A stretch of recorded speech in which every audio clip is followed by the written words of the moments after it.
I am Blake Nathan, the CEO and founder of the Educate Me Foundation. I had the distinct honor and privilege to be the moderator for this panel discussion today, filling the educator pipeline.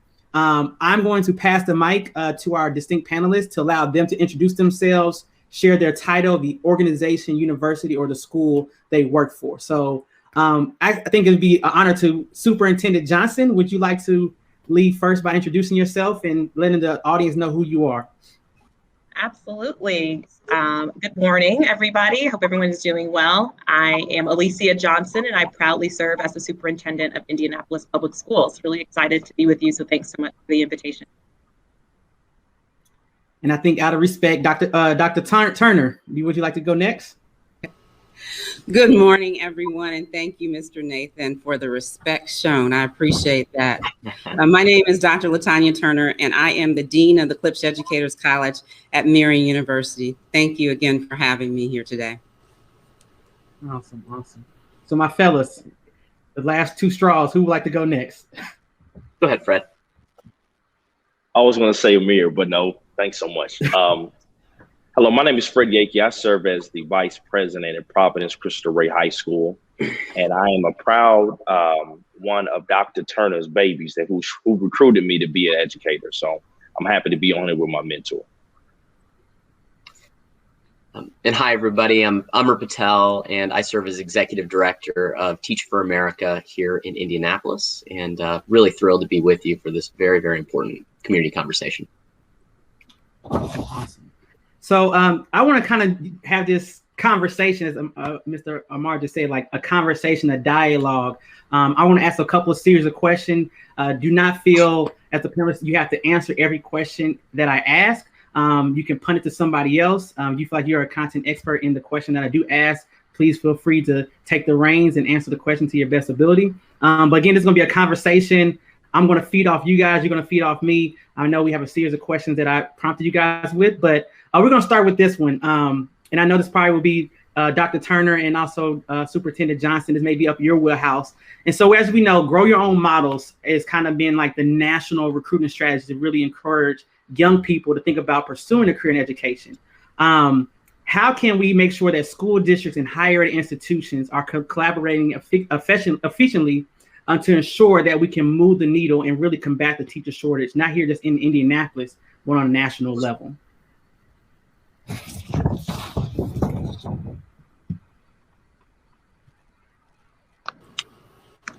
Well, I can get started, and then Dr. Turner can. She and I were actually just talking about this literally at the end of last week, when we had an opportunity to have a conversation around the importance of that connection. And so I think we're seeing examples of that pop up across the country, but even here locally. And I know Dr. Turner can talk about the recent announcement with Ivy Tech and Marian University, and in terms of high school students can get some of the dual credits in the high school space and then be able to continue for an associate's degree and then a master's degree to be educators. So I'll let her fill in the blanks on that program. But to me, that is an example of the ways in which we're thinking intentionally about how to build that pipeline, starting from the K-12 experience of students through their postgraduate programming and plans. I also think, there are ways in which you see higher IHEs, higher education institutions, and K-12 schools just talking more and sharing data more. So for us and our talent team, prior to COVID, they convened the IHEs. We convened them here at IPS and actually provided data to each IHE around, here are the number of teachers your program has produced for the district. Here's how long those people have stayed with us. Here's some of the trends and feedback that we've heard, so that we could build these stronger connections around what the experiences that those teachers are having once they get into the role, and tie that back to what does that mean for the things that teacher prep programs may need to do more of, less of, change, build out, so that we're preparing teacher candidates in the very best way we can to be successful when they start their careers. Yeah, thank you, Superintendent Johnson. I was trying to defer to you just to kick us off, and then I was going to chime in, but she's right. We ironically had a conversation about this last Friday when we were at an event together, and she is referring to the most recent announcement that Marion made along with Ivy Tech, we announced that we are partnering with them to provide a program for those who are interested in becoming aspiring teachers. And it's an awesome opportunity. I believe it's an awesome opportunity to get at the pipeline that we're discussing today. Marion announced along with Ivy Tech that we are partnering with them statewide. And that's the difference between our partnership along with other universities that have announced most recently a partnership with Ivy Tech. We're statewide, and we are partnering with Ivy Tech in Gary, West Lafayette, South Bend, Fort Wayne, Indianapolis, Evansville. And we chose those sites in particular because, especially up north, we know that there are a number of students who are really interested in becoming teachers who may be going through the Ivy Tech pipeline. And we want to provide them with that opportunity, not just curriculum-wise, but financial-wise as well. So we're also putting our money where our mouth is and providing scholarships for these students who decide to go through our program, whether they come through the teacher cadet program, which Superintendent Johnson was referring to, because we are partnering with Ivy Tech on a teacher cadet program. Many don't realize that Ivy Tech has a technical certificate in education where schools, high schools, can partner with Ivy Tech and they can receive 30 credit hours, which of course will help them in a number of ways, not just getting a leg up as far as their credits, but also financial as well. So 30 credit hours towards their degree, but while they're in high school. And so they're learning all about what it is going to take to be a teacher. And so we're really excited about that opportunity. And the conversation that Superintendent Johnson and I had was exactly that. How can we partner, especially with this teacher cadet program, to provide an opportunity for IPS students to take advantage of this great experience. Awesome. I'm also like, we're about to segue into another channel. So we talked about the grow your own. I feel like now we may go to a little bit of the collegiate side / professional side, and this may be open to all the panelists. So the COVID pandemic hit everybody hard, of course, we know. But the field of education, we believe as educators, probably hit us the hardest. You've seen the first time traditional school education where you're delivering instruction face-to-face is now done behind a computer screen, right? Students where they may be getting pulled out from small group instruction now have to be in a small Zoom breakout room. And so you saw parents, you saw communities now create micro schools and micro sites to deliver extra education opportunities. But also the pandemic push out is real. We always know every single school year, teacher vacancies are always high. School districts always try to find ways to make sure they're filling those vacancies every single school year. And so now we know that with the pandemic, we may see a bigger teacher shortage than originally anticipated for this upcoming school year. So I know, Amar, you're part of Teach for America, and you are trying to make sure the alternative teacher pathways is filled with some great candidates. I know Dr. Turner, as one of the deans at Marion University, you're trying to make sure you are pumping in these new aspiring teachers. And then, of course, we have Superintendent Johnson, also Fred Yakey, who's school leaders and also district officials, and make sure in your buildings, in your schools, you have great teachers. But what could be the call to action right now for those that are not traditionally in the field of education? Also, those current teachers that say, you know what, I don't know if I want to come back to school next year because I don't know, everybody may not have been vaccinated, or it was just too much for this virtual space. Because we understand over 50% from 1 to 5 years of teaching, 50% of the teaching profession leaves the actual classroom. And so we always deal with teacher shortages. We always deal with people leaving the profession. But now, what could be the call to service for those professionals or those career changes or those parents that now assume the responsibility of being their classroom teachers for almost 16 to 18 months? So I can start there, Blake. So, you know, as you named, what we've seen over the past 18 months has just been, tragic. We know that unequal access to opportunity existed long before the pandemic, though, and this year's been especially hard for our most vulnerable kids. It's demonstrated in absenteeism, mental health challenges, limited access to instruction this year relative to a more normal year. And so, you know, as you alluded to, ensuring all children have access to racially diverse teachers, and in particular teachers that share their racial backgrounds, is essential. And so I mean, sort of taking a broad view in terms of a call to action for those that traditionally wouldn't enter the field. Put another way, this is a defining moment for a generation of students and for our community. And I think this can present a call to action for those not currently sort of in the field to get in the field, and for those in the field to sort of stay. Last year showed that the education system's broken. Millions of children around the country, especially children in low-income communities and children of color, were in crisis and experienced so much trauma. And if we think about our education system like a car on a road, long before COVID, the road was strewn with shards of glass and potholes and other hazards. And for decades, we continued to find ways to dodge the road's obstacles. We kept driving. But when COVID hit, in many ways, tires imploded. Right. And so the past year, we've been racing to patch up the tires, get the car moving again. But even with patched up tires, the car's not going to go very far. The road's been damaged for so long. And so I believe now's a moment for us to ask ourselves some big questions, like, what if we invest in a new car? Or should we build a new road? Should the road go in a different direction? Or even should we try to build a car that doesn't need a road? You know, in a 21st century global society, we have to think about our education system entirely different. The system was built over a century ago, and it served the Industrial Revolution, not the information age. And it didn't even assume that women and people of color would be part of the workforce, right? This is the education system that was created. And so the events of the past year sort of broke all of that open and made the need to reinvent education much clearer than ever before. And so to your question, what's the call to action?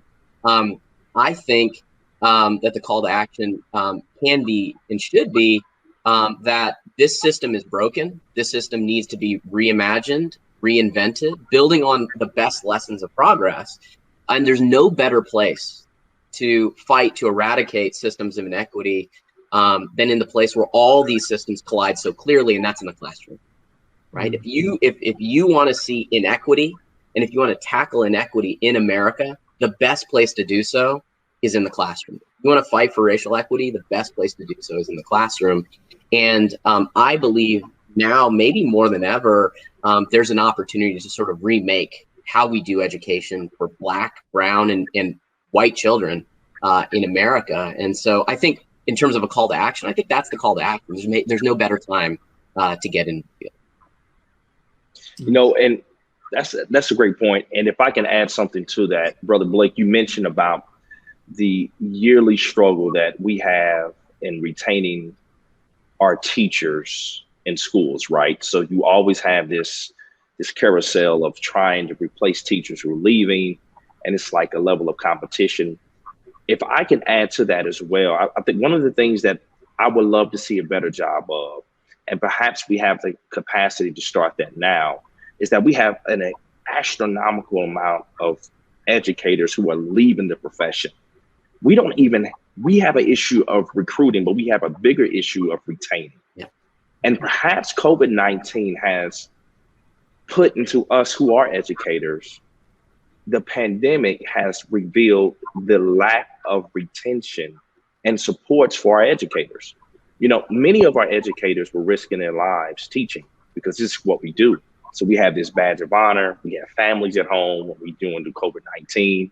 But there's a lot of things that I believe that we can do to build up educators, to keep them in the profession and or keep them in the school system. I'm a part of a cool educational national program called Kappa Delta Pi.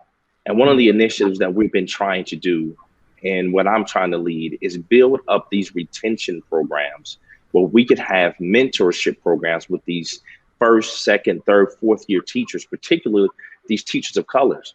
You know, I was recruited into education after choosing education because I saw a significant need of no educators who were male looking like me teaching our children. Now, an educator recruited me who looked like me and said, I can see you teaching. If he didn't tell me that, I would not have left my profession to come into education.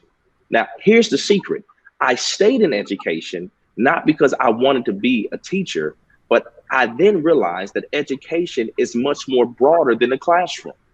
Not only can I stay in education, but there's levels to it.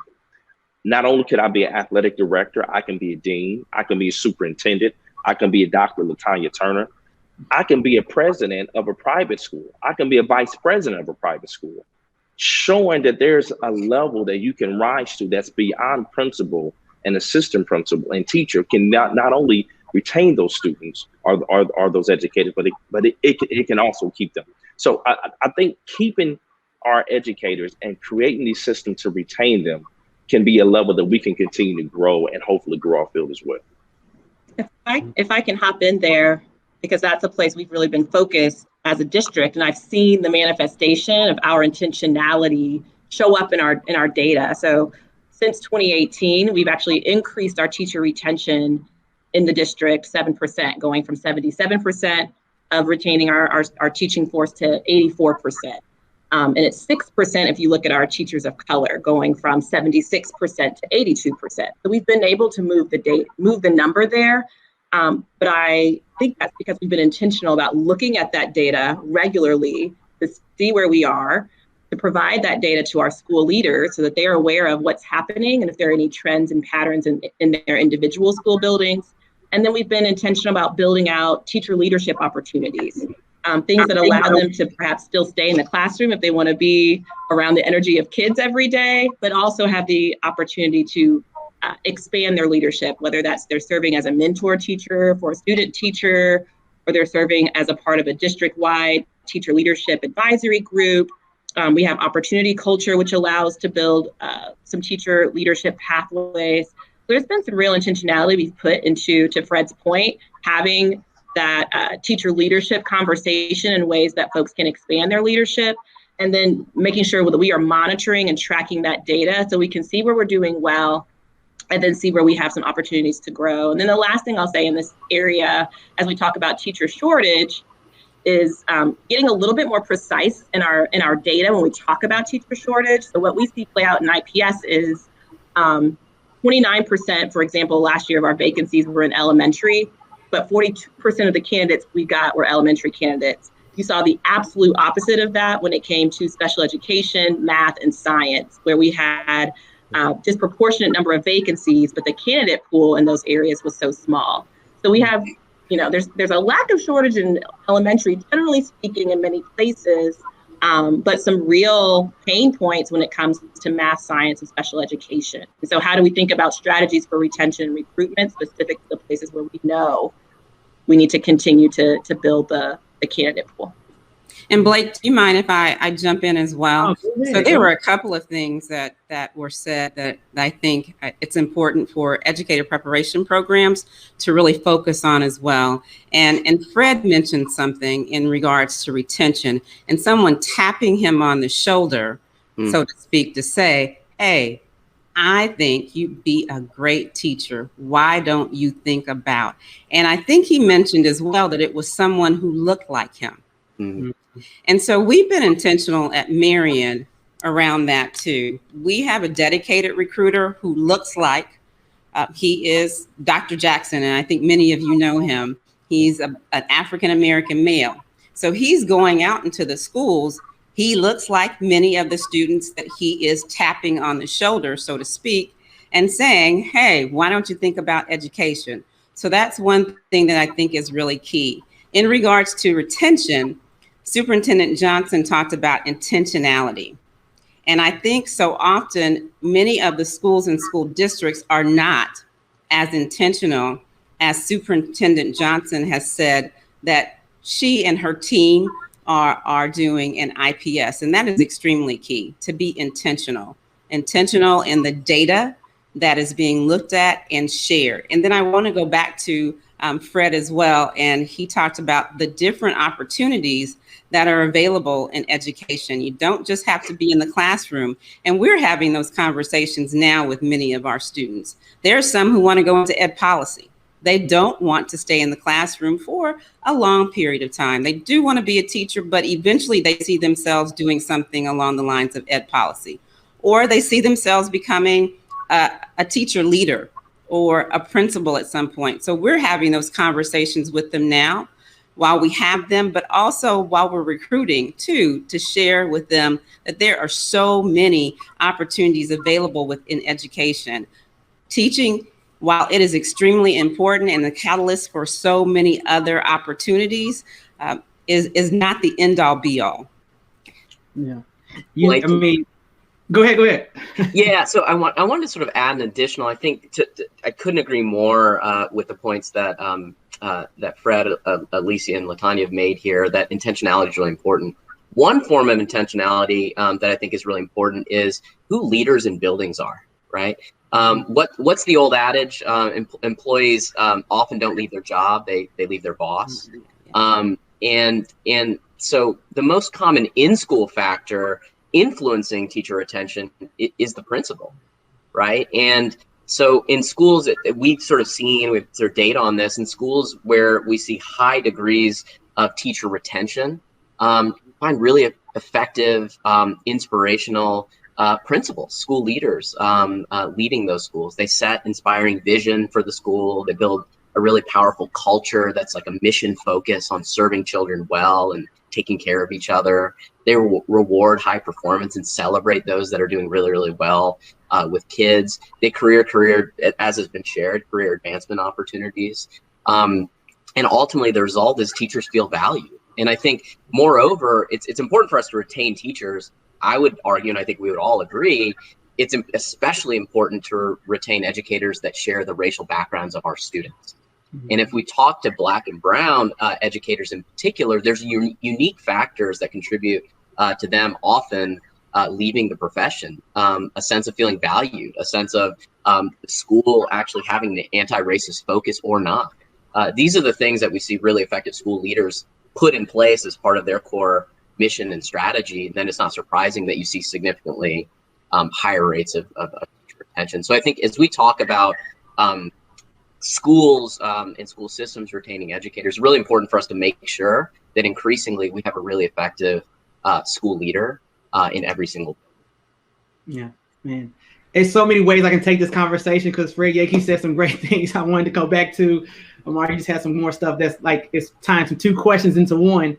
I'm gonna hit on the barriers, right? So I know just like filling the educational pipeline, and we always talk about barriers, and data is probably showing that some of the barriers for the Black and Brown community are a hindrance for people of color to become teachers, right? Not just in the state of Indianapolis, the state of Indiana, but across the nation. So what do you, Amar, you of course, TFA, Superintendent Johnson, Fred Yankee, Dr. Turner, we're all different levels of education, from alt-cert programs to universities to school districts to private schools. So everybody's story may be a little bit different by answering this question, but what have you guys seen like the biggest factor that has hindered people of color with entering the profession of teaching? And I think that's the way I always say, like, you want to have your base, right? You want to have a few years in the classroom, as Dr. Turner and Fred just said, like, we are changing the conversation to tell young people it's not just about being a teacher. You can be someone going to ed tech, ed policy. You can be community, a nonprofit organization. There's different ways that you can be an educational advocate. But to have that foundation, it starts in the classroom. I think everybody on this call has at least had some type of classroom experience before. And so that's your foundation of your philosophy. But people of color has probably been the hardest hit ethnic group of going into the teacher profession. And there's some other reasons we're going to talk about here in a second. But what are some of the biggest barriers you guys seen on different levels in your positions that has hindered individuals of color of becoming a certified classroom teacher?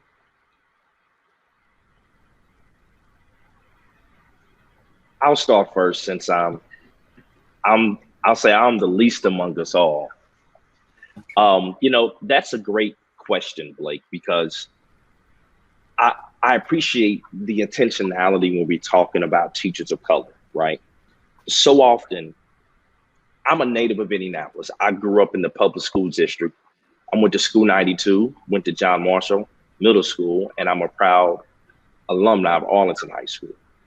And I can count on one hand how many teachers of color I had out of all of my experiences. In fact, it wasn't until I went to an historically Black college or university that I had an African-American teacher that pulled me to the side and talked to me about why I had fear in math, because he told me I probably am good at math. I probably had a bad experience in math. That was my first, I'm not going to say my first educator, but I had many teachers, but not a few educators. So perhaps I just want to take time, just in my opinion, to define the difference, because we have a ton of teachers, but we have very few educators. And it wasn't until I went to college that I understood what the etymology of education was. It means to erect and to pull out of. And I had a few people who saw that I could do things, but didn't give me the answer, but gave me the tools that I can pull it out of myself. So to answer that question, perhaps it's not just only Black and brown, but in addition, we're recruiting teachers and not educators. Because when we get teachers, we're getting people who are happy about being there. They have the energy and the passion, but then they don't understand the wherewithal of what we need in our communities to educate our students who are rich in culture, our minority students who are rich in pride, but they don't know they poor. But we have people telling them that they're poor, telling them that they don't have these opportunities, and they never see beyond their zip code. They never live beyond the moments.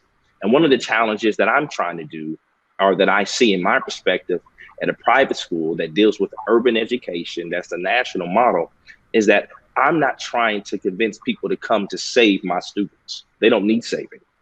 I want people who can come and educate them. And you can convince that same type of attitude and the same type of humanity, that same type of experiences, say, hey, I can help you. I'm not trying to save you. You already have the tools. I want to help you come out of it. And I've seen so much more success of retaining those educators of color and recruiting other educators of color when they come with the educational mindset.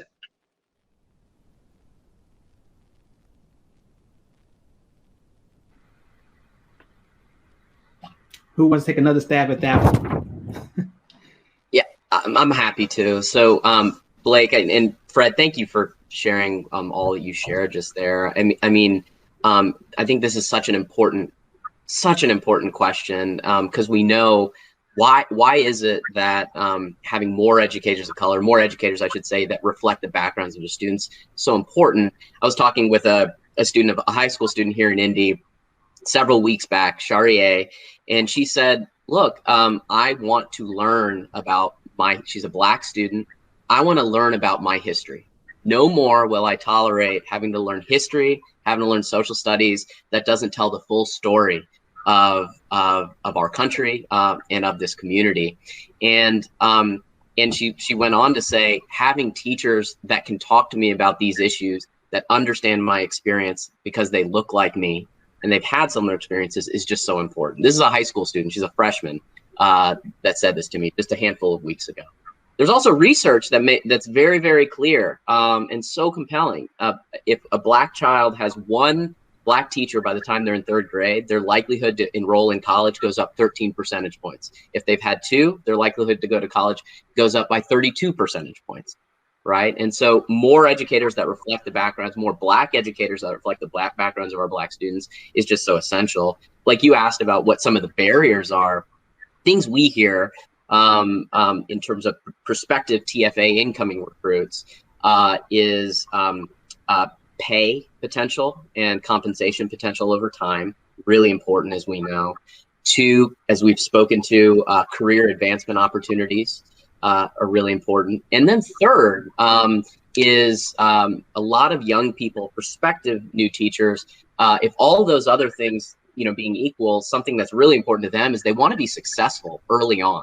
And they believe that having support early on in their teacher experience is essential. And so that's why one thing among many kind of interventions that we put in place at Teach for America is within those first 2 years in the classroom, we have a staff member whose job it is to coach, provide intensive ongoing support to beginning teachers. Having multiple years of training experience in advance of becoming a teacher can be really helpful and very important. But every first-year teacher, and I imagine all of us can agree, it's really hard those first few months and those first couple of years. And so that's when support and intensive coaching is most important. So that's a big element of what we've sought to do to support beginning teachers and then help prospective recruits understand that support's going to be in place early on. Nice. And I'll take a different direction. Being at the educator preparation side of things, or being on that side of things, what we often hear is finances, the money to go to college. The aspirations are there. It's the financial barrier for them. The other barrier oftentimes that we hear is just an understanding of what does it mean to be an educator. And I so appreciate what Fred said, the difference between a teacher and an educator. So helping them to understand what education is all about and all of the different paths or pathways education or being an educator can take you along your life's journey is important as well. But financial barriers, aspirations are there, and just understanding what the profession is all about. I'll just wrap it up since everybody has something on this really robust question. When I think about this from the seat I sit in, it's also preparation. And so it's our charge to make sure from the pre-K to 12 experience that we're educating our students to leave us with the knowledge, the skills, the competencies necessary so that they could gain entrance into a teacher prep program if that's what they so choose. And so it's, are our students strong readers? Are they strong critical thinkers? Are they strong writers? Like, do they have the foundational skills necessary to then go on and be admitted into Marian University's program to become an effective educator? So those are the questions I'm asking myself. And I really think this is a long game question. So I think there are certainly short-term solutions and initiatives that we should certainly be working on right now. And I know we are, but we also have to think about this from the scope of the long game of how are we preparing students, particularly students of color, to be academically proficient so that they have the necessary prerequisite skills and go on and educate that next generation of students. And then the final data point that I will put on just how significant of a problem this is. So again, I talked about our talent team and the work that they do, which is extraordinary, but to reach parity in Indianapolis between our teaching force and then the sort of percent match of students of color, we would need 3,700 teachers of color in Indianapolis, 3,700. And guess how many right now teachers of color that we are bringing out of just our teacher prep programs? About 300. Yeah. So there are massive disparities in terms of folks we are bringing into that pipeline who are then coming into our schools. So to your first question, Blake, it will take more than just a higher ed institution, just school districts, just an alternative pathway program to really solve this issue. We have to shift and change that mindset and culture around the value, the importance, the significance of being a teacher, of being an educator and coming into this field. And that's going to take some time. Yeah. Man, you guys are some big things. And I think I want to ask this question maybe to Amar, because we obviously have our conversations and we're on a working group together. And there's some innovative strategies. Like we understand, like for me, some of the biggest barriers is the financial pay, right? We have to shout out IPS for raising the first year teacher salaries over, I think it was last year you guys did that across the district, school leaders raises for elementary principals. So IPS did a phenomenal job with that. I think one of the biggest raise, I think over a 10 to 20 year span. In a decade. Yeah, so exactly. So again, I know Dr. Turner said this, I'm gonna echo again, IPS is doing some phenomenal work in the district. But we know teacher pay is always a common thing. We know, sorry about that. We know teacher pay is some cost of living in general for a teacher, right? You always, teachers feels like, okay, I make $40,000 to $45,000. I have a family of 2 or 3. Is it enough to provide for my family? I have this plethora of a student loan debt that I gathered from the university on the undergrad level. I went through a master's program. So we know financial is a burden. We also know the test to take, the Praxis 2 test sometimes to gain teacher licensure is another barrier. There's some policy work going on around that.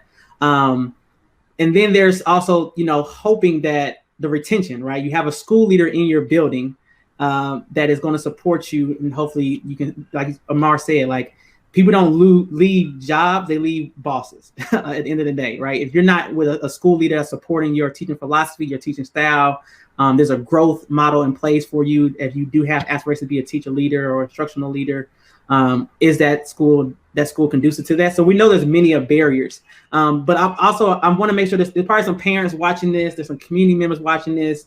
And when I think about filling the pipeline of educators on a national level, we have to start young. If we look at sports, right? I'm a big sports fan. So we look at sports, they always have some type of farm system, right? It doesn't matter if it's basketball with the G League, an NFL with NCAA with college football, baseball, you actually have farm systems. So you have AAA, AA, and single A. So everybody understands that in different industries that you have to build up your pipeline and you have to start young.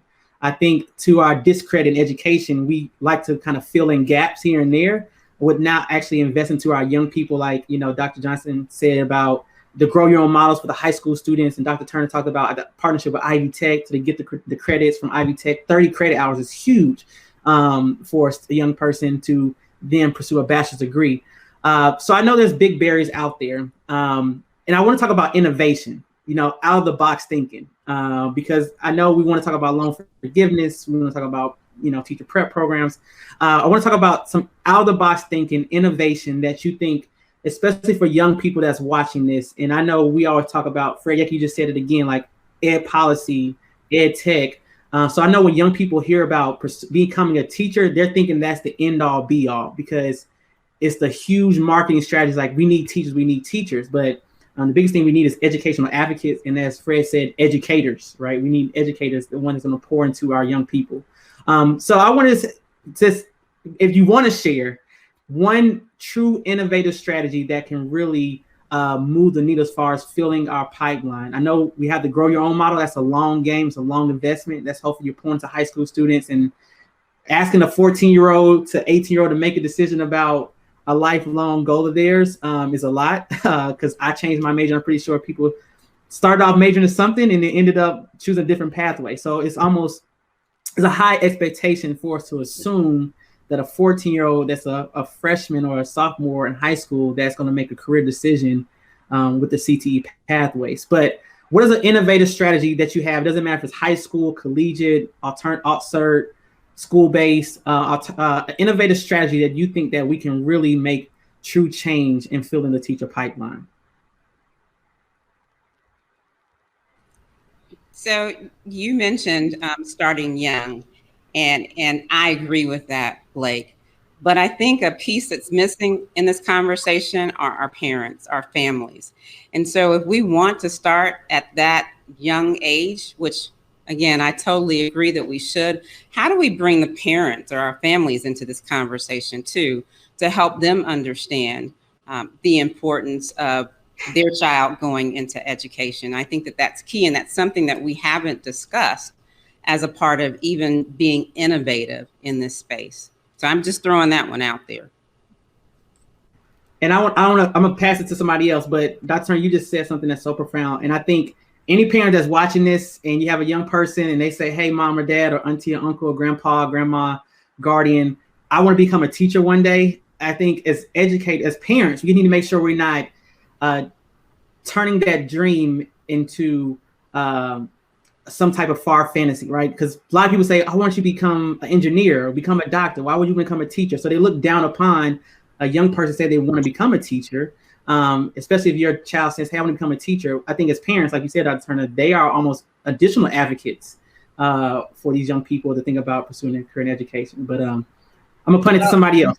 Yeah, if we believe the parents are their child's first teachers, then I think that's a missing piece for us that we're not capitalizing on.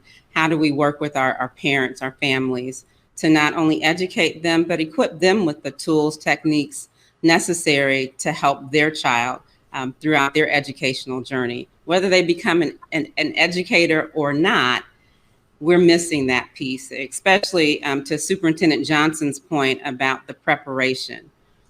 Mm-hmm.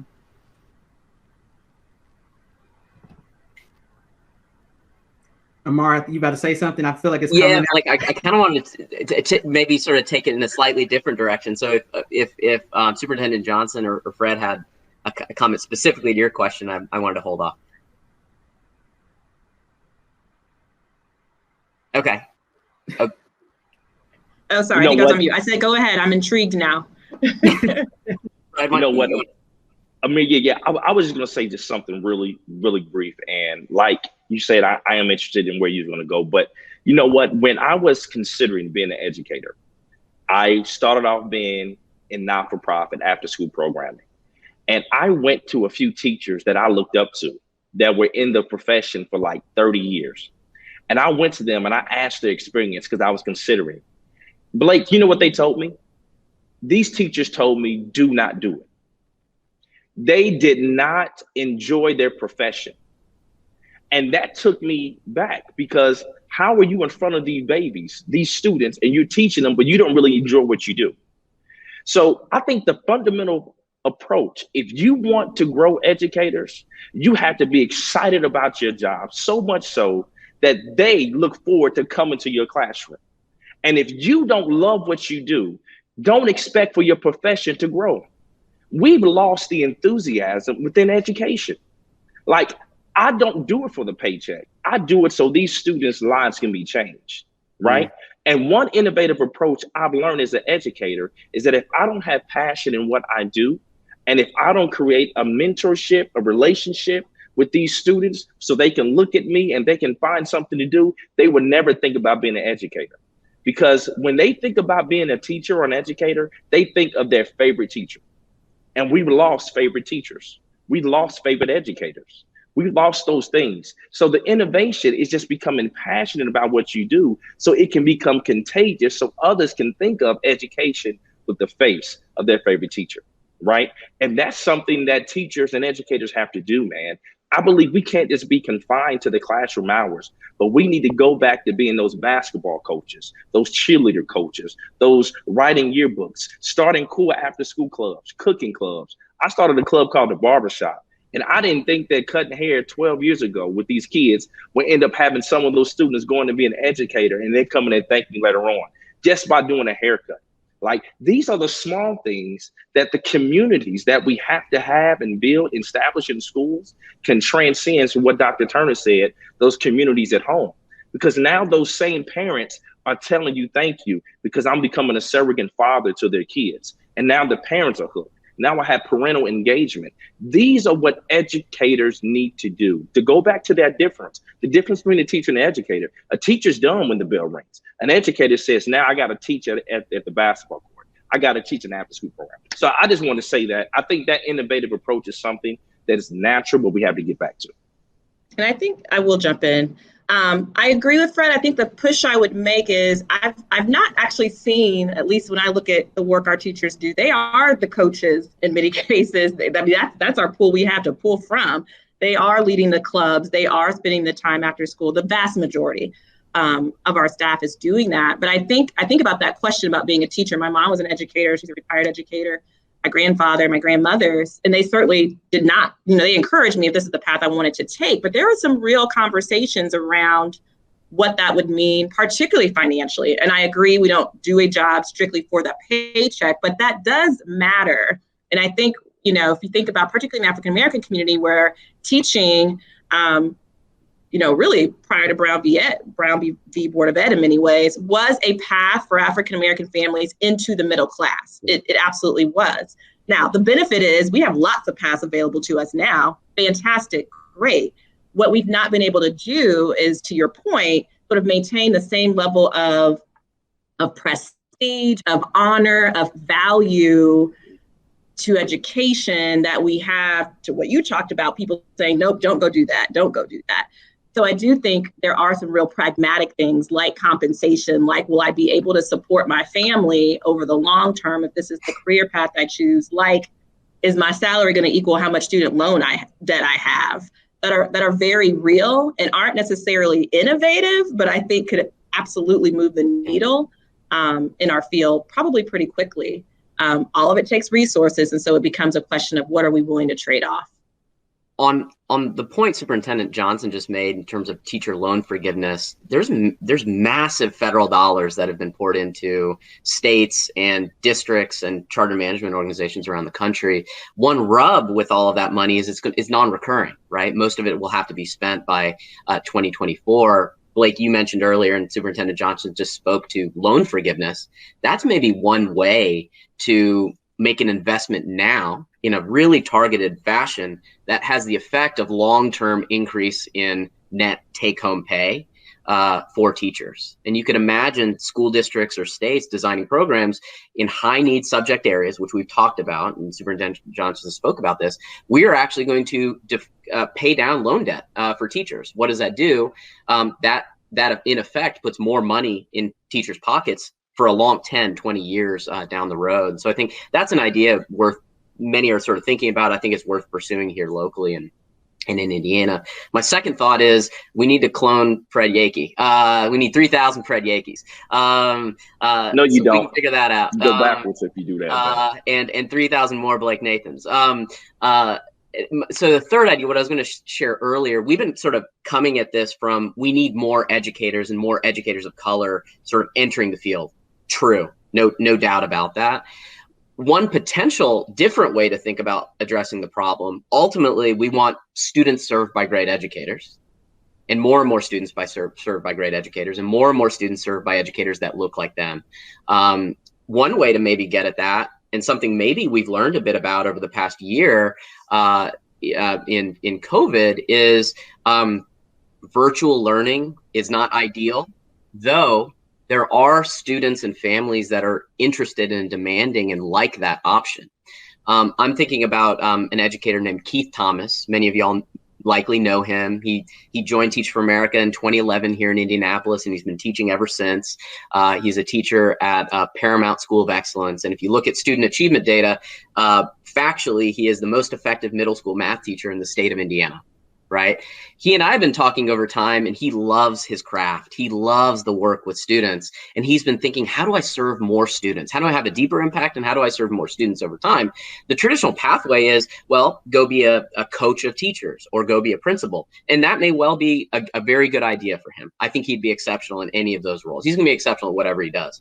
Another way to think about that is, how do we have him continue teaching and serve more and more students over time? Well, we've learned that some students really like virtual instruction.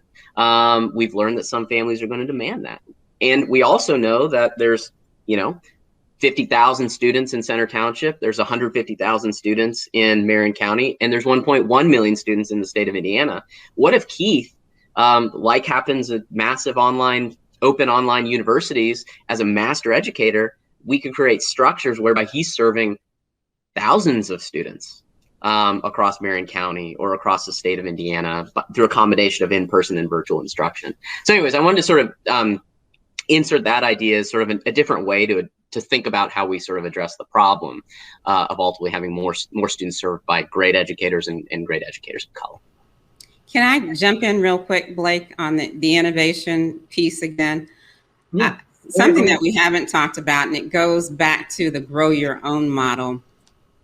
How can we do a better job of not only tapping our students on the shoulder, but finding support for them financially to go through the process of becoming an educator, whether it is the district that has come forward and said, we will provide you with X amount of dollars as you go through your teacher preparation program, or when they come out, there is preference given to them to be hired, and they may even come in at a little higher salary than someone else because they are a part of that district, their home. So that's another thought that I had in regards to being a bit more innovative in how we address this issue. Awesome. I know we have like 10 minutes left, and I know we're about to wrap up. We can have this conversation all day, every day. I always say when you get educators in the room together, even virtually, talking about education and trying to combat the teacher shortages and filling the pipeline, there's so many ways to combat this. But I want to kind of synthesize and kind of bring everything together. So for those that's watching right now through the InnoPower Business Week, You are tuning in right now to Filling the Educator Pipeline. Again, I'm Blake Nathan, the moderator. Kind of giving you, encapsulating everything that we discussed. We kind of started off talking about grow your own model. So for those that do not know what grow your own model is, really a district really starting with their students first, like either high school students or middle school students, introducing the pathway of education to become a teacher in the middle school and high school. As you guys know, if you're not in Indianapolis area, we have CTE programs, which is career and technical education programs, which are pathways. And so a ninth grade student can choose a career pathway they like to pursue. Education IPS, which Superintendent Johnson is the superintendent for Indianapolis Public School System. So IPS has a CTE pathway. And so her district actually has a grow your own model. And correct me if I'm wrong, I think it's Christus Attucks is the educational high school. And so CTE pathways, grow your own models. It allows high school students to really get their foot in a taste for education and figure out if this will be their calling. And so we talked about the grow your own models. Then we kind of hit into how higher ed institutions can collaborate with school districts, alternative certification programs, and also schools like Fred Yakey at Providence Crystal Ray. I know Dr. Turner has different partnerships with local school districts and alternative teacher pathway programs. And so how can we make sure that we're all in the same wavelength, right? We understand and we're communicating more and having open communication and dialogue on what's going on. How are we making sure teacher prep programs are preparing teachers to be highly effective educators, as Fred Yakey like to say, educators in our school systems. And then we talked about the teacher shortage. And so we understand right now, last summer of 2020, we were projected to have 1 million teacher vacancies across the nation in the field of education. I haven't seen the data that has came out yet for this current summer. But every school year, we understand too, it doesn't matter if you're in the educational field or corporate America, there's always going to be individuals that leave the job or the corporation, and education assumes that same responsibility of we do have teachers that leave the profession. So we kind of talked about what can we do to retain these educators. We understand too, between the years of 1 to 5, teachers being in the classroom, 50% leave the profession. And so we want to make sure we have some great retention strategies in place. And so our panelists talked about that. We kind of talked about the barriers that are facing not only students or people of color, but in general, educators of color aspiring educators of color that would like to enter the profession. So every panelist kind of talked about their top barrier. It could have been GPA, it could have been praxis test, it could have been desires, or it could have been having a support system. And so we talked about that. And then the other thing we talked about is how can we have a call to action? And that's usually when we have these panelists come together, you try to have a call to action. And so we kind of talked about how can we energize and ignite our parents, our community stakeholders to assume the role of becoming classroom teachers. And I think, Amar, you're probably seeing a lot with applicants coming through TFA, and Dr. Turner may be seeing more people trying to roll in the School of Education because parents are now assuming the roles on a full-time perspective from 8 o'clock to 3 o'clock p.m. They're now the classroom teachers. As Dr. Turner said, the parent is usually the first teacher you have in your life. And so now we got to see it for the last 16 months, parents delivering classroom instruction with their kiddos. And so we kind of talked about how can we make sure we educate our community about the opportunities in education and not just becoming a classroom teacher, but also think about the other opportunities in education. So, we are pleased to have, Dr. Turner, who's a dean at Marian University, Superintendent Johnson, who's a superintendent of the largest school district in the state of Indiana, Fred Yakey, who's a principal at Providence Crystal Ray, and Amir, who is the executive director for Teach for America, Indiana. So we have individuals and people of color that's on this panel right now that are in different sectors of education. And so for my young people that are watching, my parents that are watching, and my community stakeholders that are watching, you see the opportunities that you have in education outside of being a classroom teacher. But I know we all will echo that we believe the foundation comes from being in the classroom first, right? You have a different philosophy, a different perspective, and a different lens. So I know we have 5 minutes left, and I want to give everybody at least 1 minute to have a closing statement, some words of encouragement for our listeners, our viewers, as we end our Filling the Educator Pipeline during the InnoPower Business Week. So again, we're going to show some chivalry here. So Superintendent Johnson, out of respect, and then Dr. Turner, would you like to proceed, Superintendent Johnson? See, you would have put us last, so we had some think time. So I probably won't be a full minute. First, thank you. Thank you for the opportunity to be on the panel and engage with very smart people and having this conversation. And thanks, Blake, for the work I know that you are really passionate about doing locally to try to find solutions for this. So really appreciate the work that I know you're doing all the time and thinking about this question. I mean, you know, I think what it comes down to is we have to be able to, and I think COVID, if nothing else, has proven that we have the ability to do this, is to walk in two paths. We have to both be thinking about what are those immediate short-term initiatives and solutions we can put into place to address some of the pipeline issues that we know exist. We know there are some real concrete solutions that are out there. It's considering those trade-offs and then saying, okay, we're willing to make this investment. And then I think there's the long game. We also have to continue to be really focused on how are we preparing our students K through 12 with the prerequisite skills they need to go and be an educator. And then from that point on, how are we positioning the education field to feel like a viable place that students can choose and know they can continue to have the kind of life that they dream of for themselves and for their family. And so I think it's both of those paths that we have to be committed to walking in here going forward. And then our kids, we know, windows and mirrors, we talk about that a lot. We know our kids need to be able to see the world as it is beyond their immediate circumstance. And they also need to see that world of who they are reflected back to them. And it's so important. Fred talked about, I think you said you may not have had a teacher of color until far into your educational experience. That was also my experience. I never had a teacher of color in my full K-12 experience. My son, who has been in a private school, but also has been mostly in our district, didn't have his first teacher who looked like him, Black teacher, until 6th grade. And I realized that I was putting all this pressure on this Black woman who was a teacher, that I wanted her to be firm but friendly, be the auntie, but also be the greatest science teacher he's ever had. It's not a fair pressure to put on our teachers of color who are currently doing this work and who I know carry that load with them all the time to try to be all things because they know how important it is. So I'm encouraged by these conversations. I'm excited by the continued work that we'll do to both live in the short term, but also continue to build our long-term strategies. Well, Superintendent Johnson, I think you just summed it up, and you did go about a minute. So what I would add is, like Fred mentioned, I had teachers who looked like me growing up, in part because I'm probably a little older than you all on the panel. And at the time that I came through elementary, middle, and high school, or junior high and high school, there was intentional recruitment at HBCUs. For teachers of color, in particular, Black teachers at that time, to come up north. I'm originally from Illinois, so my parents were a part of that recruitment effort.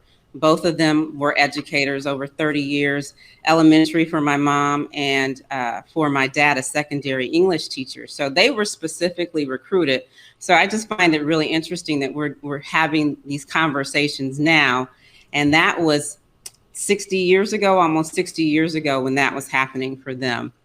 So I think that we need to continue to be intentional in our approach to addressing this pipeline. But I also think that we, on the educator preparation side or the higher ed side, we need to be more open to collaborating, not just with schools, but amongst ourselves to address this pipeline. We get so caught up oftentimes in the numbers.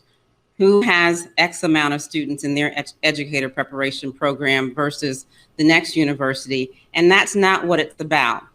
It's about finding the students who have that passion, who have that calling, who have that desire to go into this profession. So we need to be more open to collaborating. And I can say on the private university side, we are starting to have those conversations about how can we do a better job of collaborating on different fronts. So I just want to say thank you again for affording me this opportunity to be a part of this panel. And I look forward to continued discussions on how we could eradicate, totally do away with these conversations. So thank you. Awesome. Brad, go ahead. Sure. You know what? Thanks so much for allowing me to be a part, Dr. Johnson, Dr. Turner, Brother Amir. I think these conversations are necessary. Just real quickly, what I want to leave everyone with is one of the quotes that really inspire me. It's from Nelson Mandela. Education is our most powerful weapon. We have to use it. And I think one of the things that we have to do at Cristo Rey, I've been transformed as an educator because we invite other people who receive education in the corporate America to be a part of the educational journey. We have to find a way to blend in the professions of exposing a young man that can see a drug dealer on the street. I can show you a legal drug dealer, Eli Lilly. Now you've just been educated, and I can put you into these spaces that can transform you. So I just want to leave you with the opportunity just to share education, live the message, and let's all invite those as many advocates as we can to make a difference. I don't know that I could say it any better than these three, so I'll keep it short. I think one sort of area of focus for our broader community, I think, is that the recognition that how well we educate our children today is how well our community thrives over time. And so I think we need to work towards a new social compact in our community that there is no child that comes up through our schools here in Indianapolis that is not going to learn, lead, and thrive. That's just our shared collective commitment. If that's the case, then everybody has a responsibility, whether you're a classroom teacher, whether you're a principal, whether you're a district leader, or what have you, has a responsibility for our shared success. And I think if that's the case, we have a real shot at renewing the prestige in the profession of teaching, the vocation of teaching. And we won't be, as Dr. Turner just said, we won't be talking about this issue 10 years from now because we shouldn't have to. Blake, thanks so much for hosting. And I feel very privileged to have been alongside this great group of panelists. Thanks. No, the honor's all mine. The honor's all mine, man. They say if you're the smartest person in the room, then you're in the wrong room. So I know I'm in the right room because I know I'm with some smart people on this panel. So on behalf of InnoPower, Indianapolis Recorder, I want to thank everybody for tuning in. I know we went a little bit over, but I had to make sure I'm respectful of our panelists doing their closing remarks.